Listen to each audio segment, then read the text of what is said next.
You left. You finally did it. You walked away from the chaos, the confusion, the constant feeling that you were going crazy. And for a moment, maybe even a few days, you felt something you had not felt in a long time. Peace. Then something strange happened. They texted you out of nowhere. Or maybe a mutual friend suddenly started asking questions about you. Or you saw them post a new relationship on social media 3 days after you ended things. 3 days? And somehow, even though you left, even though you were done, you found yourself pulled back into their orbit, thinking about them, checking their profile, wondering if maybe you made a mistake. You did not make a mistake. What you experienced has a name. Several names, actually. And once you understand the pattern, you will never fall for it again. Welcome to Predator Psychology, where we decode the minds that manipulate and arm the minds that heal. Today, I'm going to show you the 5 things narcissists do when you move on. Not because they love you, not because they miss you, but because your departure created a crisis they cannot tolerate. And every single behavior I'm about to describe follows the same predictable playbook. Research confirms it. Clinical experts document it. Survivors report it over and over again. By the end of this video, you will understand exactly why they are doing what they are doing. You will recognize the tactics when they happen. And most importantly, you will know how to protect yourself from getting pulled back in. Because the pattern is the protection. Let me explain why your leaving triggered such an extreme response in the first place. To understand what narcissists do when you move on, you need to understand what you represented to them. You were not a partner. You were supply. Narcissistic supply is the constant stream of attention, admiration, validation, and emotional energy that narcissists need to maintain their fragile sense of self. Without it, they experience something that feels to them like psychological death. Sam Vaknin, author of Malignant Self-Love and a leading researcher on narcissistic personality disorder, describes supply deprivation as similar to drug withdrawal. The dwindling or absence of supply is a trauma, and the narcissist experiences post-traumatic stress. They do not process loss the way you do. When you left, you did not just end a relationship. You cut off their source of psychological oxygen. This explains everything that comes next. Every text, every accusation, every new girlfriend posted on Instagram, every lie told to your mutual friends. These are not random emotional reactions. They are predictable survival mechanisms deployed by someone whose entire self-structure depends on external validation. And peer-reviewed research from Frontiers in Psychology confirms that narcissists experience abandonment as a profound threat to their core identity. So let us break down the 5 behaviors, one by one. Number 1, hoovering. This is the most common tactic you will experience after leaving a narcissist. It is named after the Hoover vacuum cleaner because of how narcissists attempt to suck former partners back into the relationship. Dr. Ramani Durvasula, clinical psychologist and one of the leading experts on narcissistic abuse, warns that it takes nerves of steel to resist a Hoover in person. She emphasizes that hoovering can occur even 10 years after a relationship ends. Why?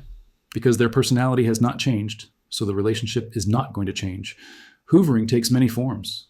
The casual check-in text, "I was just thinking about you."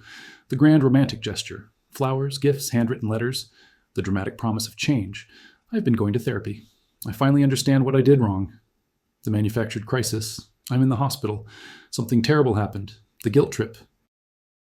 "After everything we had, you just abandoned me." The use of mutual friends or children to make contact. And reverse hoovering, where they leave just enough breadcrumbs that you reach out to them first. Vaknin describes the mechanism this way. Aware of impending loss, the narcissist embarks on a charm offensive, parading the most irresistible, brilliant, captivating, and thrilling aspects of their false self. They become the person you fell in love with, the perfect version, the one you kept hoping would come back. But here is what you need to understand. Once these targets are achieved, once you are reacquired, the narcissist reverts to old form and goes back to being impatient, negligent, emotionally absent, indifferent, and abusive. The charm offensive is not change, it is bait. Number 2. Narcissistic rage. If hoovering does not work, or sometimes alongside it, you will encounter narcissistic rage. This is not normal anger. This is a disproportionate, often explosive reaction to what psychoanalyst Heinz Kohut called narcissistic injury, the emotional wound that occurs when their grandiose self-image is challenged. Dr. Ramani describes it as less about the triggering event and more about the narcissist's inability to regulate shame. When their grandiose self-image is challenged, even minimally, they experience profound dysregulation. Your leaving was not minimal. It was a direct statement that they are not as special, as valuable, as irreplaceable as they believe themselves to be. The rage manifests differently depending on the type of narcissist. Overt narcissists explode. Yelling, insults, threats, slamming doors, destroying property. Research published in Sage Open found that for grandiose narcissists, violence was commonly triggered by threats to self-esteem. Covert narcissists deploy cold fury, extended silent treatment, passive-aggressive sabotage, weaponized indifference. The same study found that vulnerable narcissists commonly experience significant injury and rage from fear of abandonment. They feel the wound more deeply, but they express it through withdrawal and punishment rather than explosion. Rage frequently includes revenge tactics, smear campaigns, false accusations to authorities, financial sabotage, parental alienation. They want to make you pay for the injury you inflicted by leaving. Number 3, the smear campaign. This is where things get strategic. A smear campaign is systematic character assassination. The narcissist spreads lies, half-truths, and false accusations to your friends, family, coworkers, and sometimes even legal authorities. Dr. Ramani calls this large-scale gaslighting. The narratives are predictable. You are erratic, unstable, bipolar, addicted, a gold digger, an unfit parent. Meanwhile, they position themselves as the wrong party, the victim, the one who tried so hard to make it work. Smear campaigns serve multiple purposes. First, image protection. Narcissists curate their public persona obsessively. A smear campaign preempts you from exposing what actually happened. Second, narrative control. They fear you telling the truth, so they get their version out first. Third, victim isolation. If they can destroy your support system, you become easier to control or to pull back in. Here is something survivors consistently report. The smear campaign often begins before you even leave. While you were still in the relationship, they were planting seeds of doubt with mutual friends, mentioning how worried they are about you, suggesting you have been acting strange lately. By the time you leave, the groundwork is already laid. Number 4, flying monkeys. Flying monkeys are people the narcissist recruits to do their bidding. The term comes from the Wizard of Oz. These individuals, often without realizing they are being manipulated, carry out harassment, surveillance, and guilt campaigns on the narcissist's behalf. There are 2 types. Benevolent flying monkeys are well-meaning people who believe the narcissist's victim narrative. They genuinely think they are helping. Cannot you just give them another chance? They have changed. You're being too hard on them. Malevolent flying monkeys are bad faith actors, sometimes with narcissistic traits themselves, who enjoy the drama and derive something from participating. Flying monkeys extend the narcissist's reach. They gather information about you. They relay messages. They pressure you to reconcile. They reinforce the smear campaign. And critically, they make you feel surrounded, like there is no escape from the narcissist's influence even after you have left. Anyone can become a flying monkey. Family members, mutual friends, co-workers, the narcissist's new partner, even your own children in some cases. The key to recognizing them is noticing when someone who should be neutral suddenly starts advocating hard for the narcissist's perspective. Number 5, rapid replacement. This one often devastates survivors more than any other. Within days, sometimes hours of the breakup, the narcissist is publicly in a new relationship, posting photos, making declarations of love, introducing them to everyone. Dr. Ramani explains it this way. Many times, narcissists trade into a new relationship very quickly because relationships are so superficial for them. For the rest of us, leaving a relationship that meant something to us, our roots went deep. Narcissists, boom. They have often replaced you by next Saturday night. They will post it on social media. This rapid replacement serves critical functions for them. First, it immediately secures new supply to medicate the withdrawal they are experiencing. Second, it allows them to demonstrate publicly that they are fine, that you did not hurt them, that they are already winning. And third, it inflicts pain on you. This is triangulation. They want you to see. They want you to feel replaced, worthless, like you never mattered. Dr. Eleanor Greenberg, Gestalt therapist and author of Borderline, Narcissistic, and Schizoid Adaptations, provides the clinical clarity. Narcissists do not really fall in love with people. They fall in love with their projections of whomever they currently idealize as the perfect mate.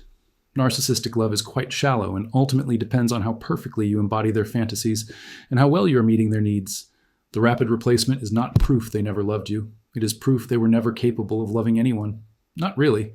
If you're watching this and recognizing these patterns, let me speak directly to you for a moment. You are not crazy. You never were.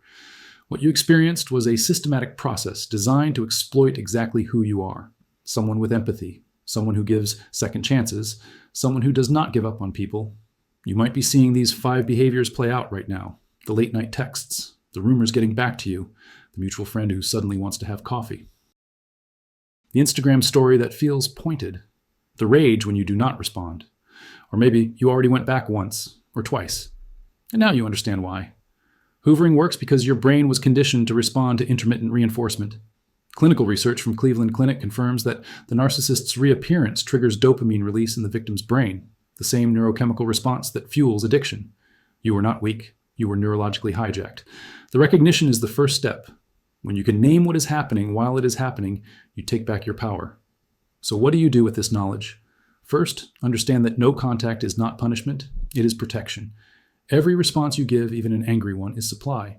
It tells them the door is still open. It tells them you can still be reached. The only thing a narcissist cannot manipulate is silence. Second, document everything.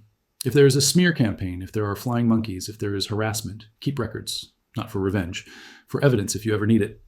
Third, fortify your support system. Identify the people who see the truth. Lean on them. And gently distance from anyone who continues to advocate for the narcissist's perspective. Fourth, expect the hoovering to continue. Research shows that narcissists keep former partners in rotation indefinitely. Dr. Eleanor Greenberg identifies narcissists who tend to cycle through the same set of lovers over and over again.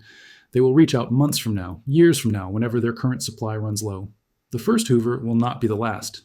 And finally, remember that their behavior has nothing to do with your worth. You were not discarded because you were not enough. You were targeted because you were more than enough. Your empathy, your patience, your desire to see the good in people, those are your strengths. They just learned how to weaponize them. Here's the truth that took me a long time to understand, and I hope it takes you less time than it took me. Narcissists do not chase you because they love you. They chase you because your leaving revealed something they cannot accept, that they are not as special as they need to believe. Every hoover, every rage episode, every smear campaign, every flying monkey, every rapid replacement, these are not signs of love. They are signs of injury. And injured narcissists are dangerous. But here's the other truth. Once you see the pattern, you cannot unsee it. The tactics that once confused you will become transparent. The guilt that once paralyzed you will fade. The bond that once felt unbreakable will loosen. And someday, when that text arrives or that flying monkey shows up, you will not feel pulled. You will feel informed, protected, free. The pattern is the protection. Now you see it. If this shifted how you understand what happened to you, subscribe. There's more to unpack, and you deserve to understand all of it.